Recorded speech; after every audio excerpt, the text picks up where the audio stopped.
This is the finance YouTuber Graham Stephan, and this is the man that seems to own half the world, Brandon Turner. Stick around to the end of the episode to see how he has impacted my life. In an interview Graham Stephan had with Brandon Turner about Brandon's journey and his real estate empire, these are some of the few things that stuck out to me in the 2-hour interview in just a few bullet points. Number 1, Brandon stated that when he was young, he realized that lawyers worked 40 years, 100 hours a week, just to make $250,000. Do you know what Brandon's thoughts were when he realized that? Well, the first thought he had was, yikes. He never wanted to do that. I don't want to do that, and I'm sure you don't want to do that. Number 2, this is how he got into house hacking. This is what was able to make everything that he is now possible, was by doing these few simple steps back when he was younger. He went from 2 units to 7,400 units valued at nearly $1 billion.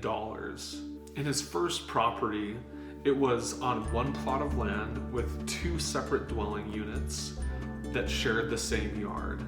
His unit was a 450 square foot shack, and he rented out the house for $650. His mortgage on the property was roughly $600, so he was not only breaking even, but cash flowing every single month and living free. And with his first unit, after the first few months, he realized that he was covering all of his expenses with just renting out that unit because he didn't have any other debts or any other payments. So he told Graham that while he was doing this, that he just did nothing for several months. And that only lasted for about 4 months before he started to pull his hair out. And he said he hated it. And he said something that I think is really wise. He said that those that can retire early don't. And I want you to think about what that means to you personally. Another point that he brings up about halfway through this 2-hour interview is he says, if you have a problem that can be solved with money and you have money, then you don't have a problem. For context, this was a rebuttal to Graham Stephan when he said that he didn't like doing repairs, he didn't like doing some maintenance things that he knew were required, but because he had the money to do it, it wasn't a problem. I think that this principle is really straightforward and really simple. We oftentimes put emphasis on things that don't matter. Graham Stephan always talks about his 10-cent iced coffee, right? Or not going to Starbucks and not buying the avocado toast. And I know that that's fun to make fun of, but people can save so much money annually by not going out to eat for lunch and not going out to eat for most dinners. They can save thousands, if not tens of thousands of dollars every year and then put that towards expenses that they have in their day-to-day life that make their life easier. The 5th thing that I want to emphasize in this interview is that Brandon stated that he had a goal, and this was a couple years ago, but he had a goal to acquire 3,000 rental units.